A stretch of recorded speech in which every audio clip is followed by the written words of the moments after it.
বন্ধুরা সকলে কেমন আছেন?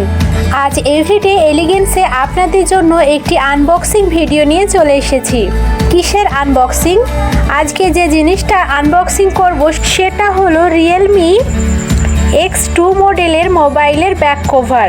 হ্যাঁ বন্ধুরা, এই ব্যাক কভারটি আমি আগেই ব্যবহার করেছি। এর আগে কভারটি প্রায় 2.5 বছর টিকেছে।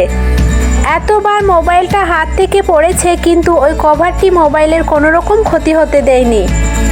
ওই হাত থেকে পড়ে আগের কভারটা নষ্ট হয়েছে। আগেরটা অবশ্যই দোকান থেকে নিয়েছিলাম, কিন্তু এখন আর দোকানে পাওয়া যাচ্ছে না বলেই ফ্লিপকার্টে অর্ডার দিয়েছিলাম। এর কোণাগুলি একটু বিশেষ রকমের শেপ দেওয়া আছে, তাই মোবাইলটাকে ভালো প্রোটেকশন দেয়। দর্শক বন্ধুরা, এটা কোনো রকম প্রমোশন ভিডিও নয়। এই প্রোডাক্টটি আমার ভালো লেগেছে। যদিও আপনাদের মনে এই প্রোডাক্টটি সম্পর্কে কোনো কৌতূহল থাকে তাহলে আপনাদের সাহায্যে হতে পারে, সেটা ভেবে ভিডিওটা করা। তাহলে আজ এখানেই বিদায় নিচ্ছি। সবাই ভালো থাকুন, সুস্থ থাকুন। ধন্যবাদ।